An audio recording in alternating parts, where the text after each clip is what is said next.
Good morning, students. I hope you all are doing well. In today's video, we will do revision from chapter 7, that is stepping out. So now let's start our class. Seen that this story tells about the journey of Oliver Twist. Oliver was an orphan since birth, spent much of his time in orphanage with too many children and too little food. From childhood only, Oliver was very poor, and his mother died after giving birth to Oliver, and nobody knew who is Oliver's father. That means we have seen that Oliver एक लड़का रहता है जो कि around 8 या 9 साल का रहता है. जब उसका जन्म होता है उसी टाइम उसकी मदर की डेथ हो जाती है एंड किसी को भी नहीं पता रहता है कि उसका फादर कौन रहता है. Then Oliver was sent to orphanage. Then Oliver को भेजा जाता है ऑर्फनेज में.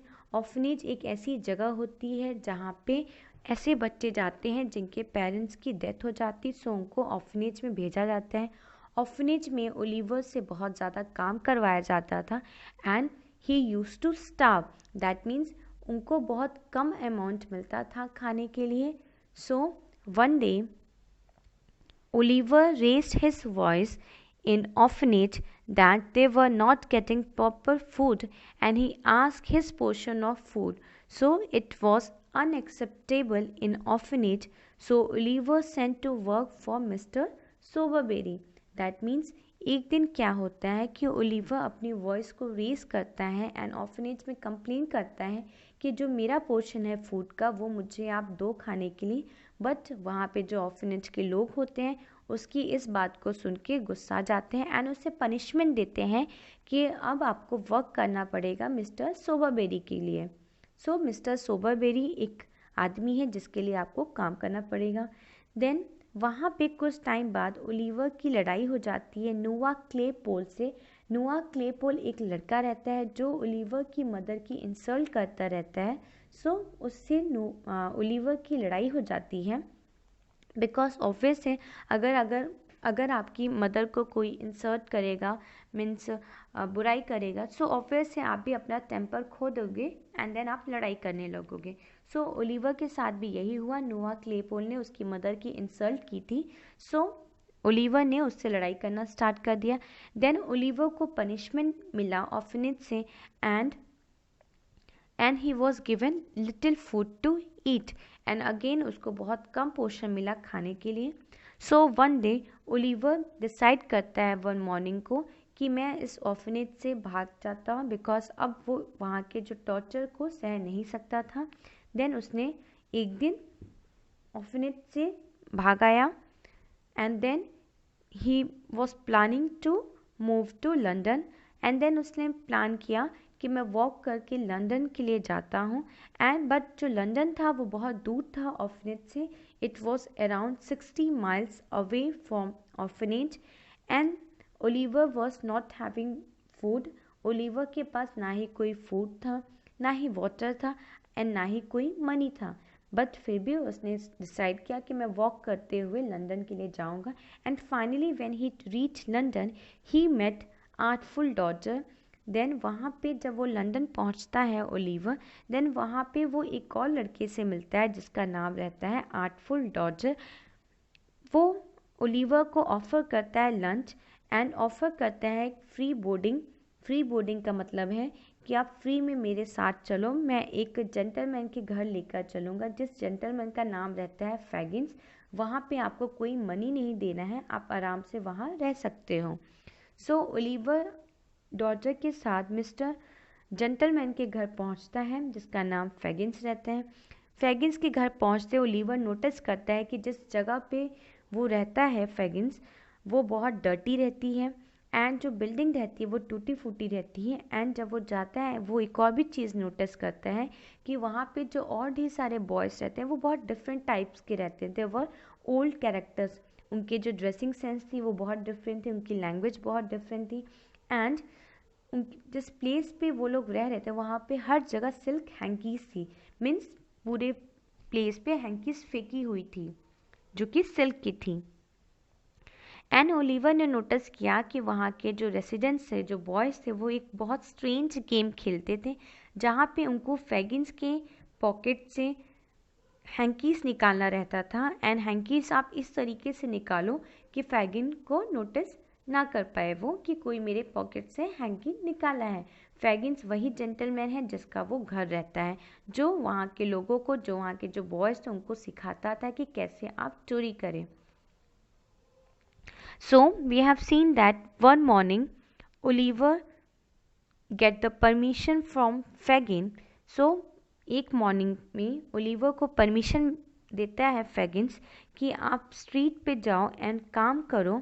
एंड उसे 2 गार्जियन के साथ भेजता है जो कि रहते हैं चार्ली बेट्स एंड आर्टफुल डॉडजर, क्योंकि चार्ली बेट्स एंड आर्टफुल डॉडजर ये दोनों एक्सपर्ट रहते हैं काम करने के लिए, बिकॉज ये दोनों बहुत पहले से वहाँ काम करते हैं। सो ओलिवर को उनके साथ भेजा जाता है so that they will help Oliver and they will guide Oliver so how to do the task. वो लोग गाइड करेंगे ओलिवर को कि कैसे टास्क करना है एंड क्या टास्क करना है। सो ओलिवर वन मॉर्निंग उनके साथ चला जाता है and when 3 boys were going, so यहाँ पे जब तीनों बॉयज़ साथ में चलते हैं, सो साइड में चार्ली बेट्स रहता है एंड सेंटर में ओलिवर रहता है एंड उसके दूसरे साइड में डॉडजर रहता है। दैट मीन्स यहाँ पे ओलिवर वॉक करते हुए जा रहा है उन तीनों लड़कों के साथ एंड जो उनकी वॉक रहती है वो बहुत कंफर्टेबल रहती है। मीन्स ऐसा लगता नहीं है कि वो लोग कोई टास्क करने जा रहे हैं। ओलिवर को फील होता है कि ये दोनों कोई भी टास्क नहीं करेंगे बिकॉज ये लोग बहुत कंफर्टेबली वॉक कर रहे हैं। Then Dodger and Charlie Bates walking so comfortably that they were not going to do the task which Faggins had said to do. That means यहाँ पे ओलिवर को फील होता है कि जो टास्क फैगिन ने दिया है हम लोग को, वो टास्क ऐसा लग नहीं रहा है कि ये लोग करेंगे because they were walking very comfortably. Obviously जब आप चोरी करने जाते हैं देन जो आपकी वॉक होती है वो बहुत कंफर्टेबल होती है कि ताकि किसी को भी कोई शक ना हो। बट यहाँ पे जो ओलिवर है उससे कोई नहीं, कुछ भी आइडिया नहीं है कि कौन सा टास्क करना है या कौन सा वर्क करना है। Then when all 3 boys were walking in a narrow court, suddenly Artful Dodger asked their companions to stop and be alert. That means जैसे ही वो लोग नैरो कोर्ट की तरफ वॉक करते हैं, सडनली अचानक से ही आर्टफुल डॉडजर अपने कंपेनियंस को बोलता है कि आप स्टॉप हो जाओ एंड अलर्ट हो जाओ।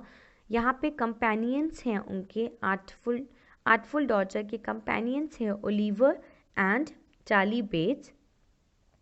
एंड देन ओलिवर पूछता है कि क्या मैटर है एंड देन डॉडजर रिप्लाई करता है कि वहाँ बुक स्टॉल पे एक ओल्ड जेंटलमैन खड़ा है, क्या आप उसे देख पा रहे हो।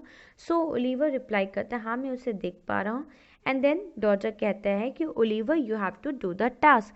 दैट मीन्स यहाँ पे ओलिवर को इंस्ट्रक्ट किया जा रहा है कि आपको अब टास्क करना है। So Oliver look surprise, Oliver बहुत ज़्यादा सरप्राइज हो जाता है because he was not aware what will going to be held. Means यहाँ पे ओलिवर को कोई भी आइडिया नहीं रहता है कि कौन सा टास्क उसे मिला है एंड वो उस टास्क को कैसे करेगा। So he was surprise and then उसके बाद क्या होता है कि डॉडजर एंड चार्ली बेट्स दोनों उस जेंटलमैन की तरफ बढ़ते हैं। Means they were walking towards old gentleman and जो ओलिवर रहता है वो डॉडजर एंड चार्ली बेट्स के पीछे रहता है एंड जो उनकी वॉक रहती है वो बहुत क्वाइटली रहती है एंड स्लोली रहती है। देन वो नोटिस करते हैं कि वहाँ पे एक जो ओल्ड जेंटलमैन रहता है वो एक बुक स्टॉल पे खड़ा रहता है। देन वो एक वहाँ से एक बुक निकालता है एंड उस बुक को पढ़ना स्टार्ट कर देता है एंड देन वो जब उस बुक को पढ़ता है सो ऐसा लगता है कि that gentleman was so busy in reading the book as he was sitting in his home and reading the book. And वो उस बुक में इतना ज़्यादा इंटरेस्ट लगता है उस बुक को उसको पढ़ने में कि वो उस बुक को वो पढ़ना स्टार्ट कर देता है एंड ऐसा फील होता है कि जैसे लग रहा हो कि वो अपने घर में ही बैठ के उस बुक को पढ़ रहा है। बिकॉज जब आप कोई बुक बहुत आराम से पढ़ते हैं स्ट्रीट पर खड़े होके, बुक स्टॉल पे खड़े होके एंड अगर वो बुक आपको बहुत अच्छी लगती है देन आप सोचते हैं कि उस बुक को जल्दी जल्दी आप पढ़ के पूरा ख़त्म कर दें।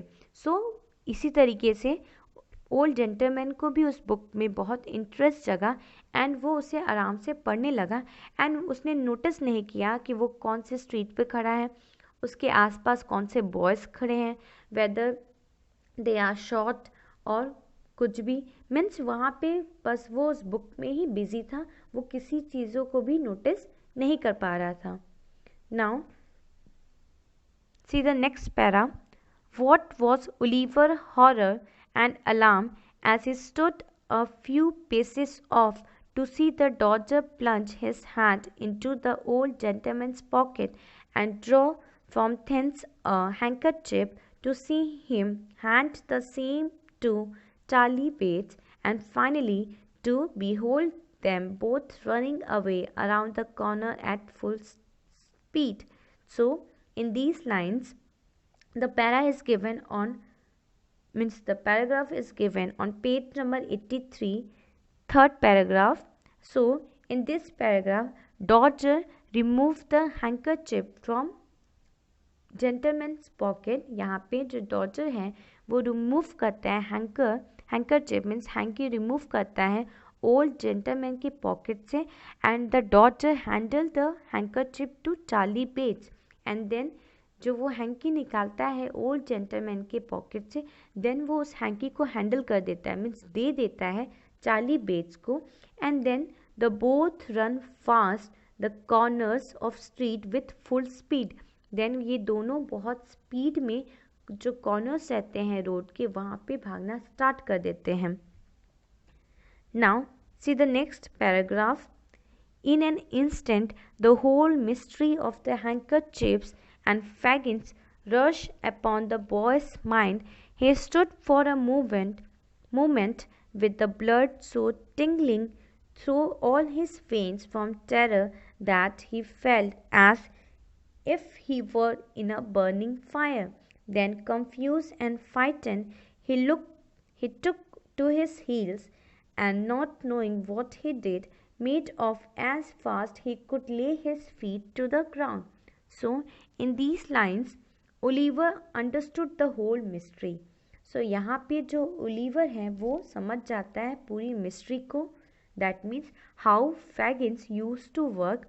जो Fagins रहता है means जो उनका मालिक रहता है वो क्या काम करता है. How Fagins used to work, or you can say how Fagins used to steal. What work he used to do, what work other boys are doing who are living in Fagins house. So यहाँ पे Oliver समझ जाता है पूरी mystery को कि फैगिन्स क्या काम करता है, कैसे वो स्टील करता है, एंड जो और भी बॉयज़ रहते हैं फैगिन्स के घर में वो क्या काम करते हैं. ये सारी चीज़ें ओलिवर को अब समझ में आ जाती हैं. Oliver was confuse and was in fear. So यहाँ पे जो ओलिवर है वो बहुत ज़्यादा कंफ्यूज हो जाता है एंड बहुत ज़्यादा डर जाता है, because Oliver was good boy. He does not want to harm anyone and he use to help others people.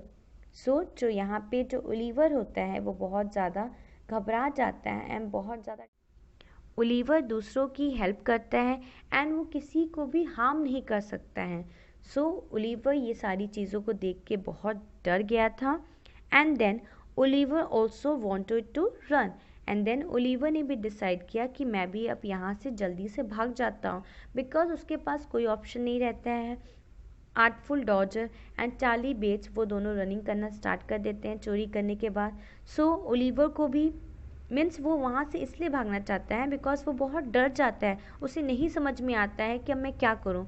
सो वो सोचता है कि अब मैं भी यहाँ से जल्दी से भाग जाऊँ. And the meaning of tingling. Tingling is senseless. There is a word given in the last paragraph, tingling. Tingling means senseless. So ये सारी चीज़ें देख के ओलिवर सेंसलेस हो जाता है, उसे नहीं समझ में आता है कि अब मुझे क्या करना चाहिए.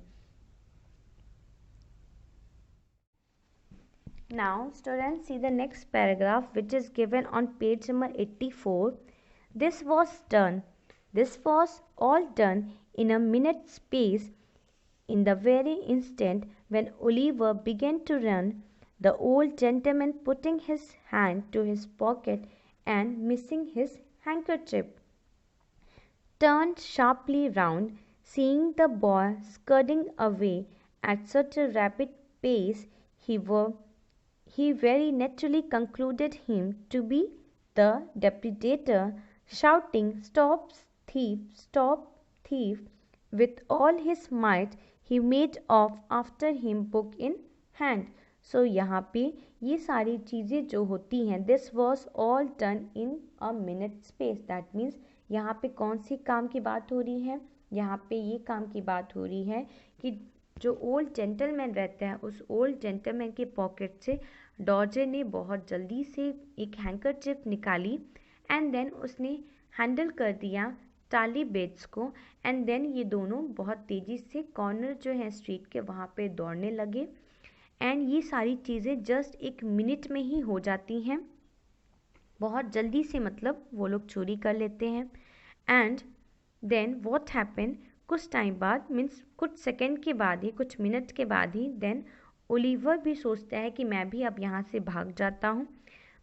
एंड देन क्या होता है कि जो ओल्ड जेंटलमैन होता है, सडनली वो अपनी हैंड को पॉकेट में रखता है, मीन्स पॉकेट में डालता है. एंड देन वो देखता है कि उसकी जो हैंकरचिप है वो मिसिंग है. मीन्स यहाँ पे जो ओल्ड जेंटलमैन है वो फाइंड कर लेता है कि उसके पॉकेट में हैंकी नहीं है. एंड देन वो अपनी बॉडी को टर्न करता है, क्योंकि ऑब्वियस है जब आप कोई चीज़ें सर्च करोगे एंड वो नहीं मिलती है, देन वो आप अपने आसपास देखते हो कि वो चीज़ें कहाँ हैं. देन जब वो देखता है राउंड, मीन्स घूम के देखता है कि कौन है, देन वो नोटिस करता है कि वहाँ पे एक लड़का खड़ा रहता है जो रहता है Oliver. He was scudding. Scudding means moving quickly. So अगर आप खड़े हो कहीं पे एंड आपकी कोई चीज़ें खो गई हैं, देन आप सर्च करोगे उसे आसपास, एंड अगर आप वहाँ पे देखोगे कि कोई अचानक से बहुत क्विकली चलना स्टार्ट कर दे रहा है या बहुत अजीब सा बिहेवियर कर रहा है, सो आप इजीली समझ जाते हो कि हाँ, इसी ने ही मेरी हैंकी ली है. सो यही चीज़ें ओल्ड जेंटलमैन के साथ भी होती हैं कि जब वो अपने आप को टर्न करता है एंड देखता है ओलिवर को, सो ओलिवर बहुत जल्दी से मूव करता है. सो यहाँ पे ओल्ड जेंटलमैन को लगता है कि वो जो उसकी हैंकी थी वो यहाँ पे ओलिवर ने ही ली है. And the meaning of depredator means one who takes away something unfairly. Then the old gentleman started shouting. Then जो ओल्ड जेंटलमैन है वो स्टार्ट कर देता है shouting, stop thief stop, means रुको चोर रुको. And then see the next paragraph. But the old gentleman was not the only person who raised the hue and cry. The Dodger and Master Bates, unwilling to attract public attention by running down the open street, had merely retired into the very first doorway round the corner. They no sooner heard the cry and saw Oliver running than guessing exactly how the matter stood, they issued forth and shouting, "Stop thief!" to join in pursuit like good citizen. So यहाँ पे जब in these lines the old gentleman, जो old gentleman है वो चिल्लाना start कर देता है स्टॉप थीफ करके. एंड देन वो ओलिवर का पीछा करना स्टार्ट कर देता है, मीन्स उसे पकड़ने की कोशिश करना स्टार्ट कर देता है. देन वहाँ पे जो लोग होते हैं वो भी अटेंशन, मीन्स एक पब्लिक अटेंशन मिल जाता है. बिकॉज अगर आप कहीं खड़े हो, अचानक से कोई चिल्लाना स्टार्ट कर दे, बोलना स्टार्ट कर दे, रुको रुको रुको रुको चोर रुको, सो ऑब्वियस है वहाँ पे जो लोग हैं वो भी इस चीज़ों को बहुत जल्दी सुन लेते हैं. देन वो लोग भी चिल्लाना स्टार्ट कर देते हैं ओल्ड जेंटलमैन के साथ एंड ओलिवर को पकड़ना स्टार्ट कर देते हैं, उसके पीछे भागना स्टार्ट कर देते हैं. देन वहाँ पे जो डॉजर रहता है, जो चार्ली बेट्स होता है, वो भी नोटिस करता है कि वहाँ की जो पब्लिक है अब वो चिल्लाना स्टार्ट कर दी है. एंड देन वो दोनों डिसाइड करते हैं कि हम भी उनके पार्ट बने, हम भी चिल्लाना स्टार्ट कर दें, हम भी बिहेव करना स्टार्ट कर दें एज अ गुड सिटीज़न, जिससे किसी को भी शक ना हो कि ये लोग भी ओलिवर के साथ हैं. बिकॉज ऑब्वियस है अगर एक जगह पे सभी लोग अगर चिल्ला रहे हैं एंड दो ऐसे लोग हैं जो नहीं चिल्ला रहे हैं, सो ऑब्वियसली उन पे भी शक जाएगा. सो यहाँ पे Dodger and artful Dodger and Charlie Bates ये दोनों भी चिल्लाना स्टार्ट कर देते हैं स्टॉप थीप करके, ताकि किसी को उन पे शक ना जाए एंड वो एकदम गुड सिटीजन की तरह बिहेव करना स्टार्ट कर देते हैं. Now moving to next. There is a magic in the sound. The tradesman leaves his counter, the carman his wagon, the butcher throws down his tray, the baker his basket, the milkman his pail, the errand boy his parcel, the schoolboy his marble. Away they run, pell-mell, helter-skelter, slapdash, tearing, yelling, and screaming, knocking down passengers as they turn the corners, rousing up the dogs, and astonishing the falls and street squares and courts re-echo with the sound. So यहाँ पे इस voice में बहुत magic है. There is a magic in the sound. यहाँ पे कौन से साउंड की मैजिक को कहा गया है? यहाँ पे स्टॉप थीप. सो अगर किसी प्लेस पे अगर कोई ऐसे चिल्लाता है स्टॉप थीप, सो ऑब्वियसली पूरी पब्लिक उस आवाज़ को बहुत अच्छे से सुनती है एंड उस आवाज़ को बहुत जल्दी अट्रैक्ट हो जाते हैं सभी लोग. एंड उस आवाज़ में ऐसा था कि जो ट्रेडमैन था उसने अपना काउंटर छोड़ दिया. मीन्स जो दुकान पे जो एक व्यक्ति बैठा था उसने अपना काउंटर छोड़ दिया. जो एक आदमी कार चला रहा था उसने अपना वैगन छोड़ दिया. द बचर यहाँ पे वो लोग होते हैं जो मीट सेल करते हैं. जो बचर था उसने अपना ट्रेड छोड़ दिया एंड जो बेकर था उसने अपना बास्केट छोड़ दिया. मिल्कमैन ने अपना सब सामान छोड़ दिया. एक बॉय था अपना उसने पार्सल छोड़ दिया एंड वहाँ पे एक स्कूल बॉय था उसने अपना मार्बल छोड़ दिया. एंड देन सभी लोग मिलके ओलिवर को पकड़ने के लिए भागने लगे. मीन्स सभी लोग यहाँ पे अपने काम को छोड़ के सिर्फ ओलिवर के पीछे भागने लगे and they were shouting like stop thief. So now rest of the chapter we will continue in our next video. Thank you class. Be safe and stay at your home, and don't forget to write your name, class with section for your attendance. Thank you class. Have a nice day.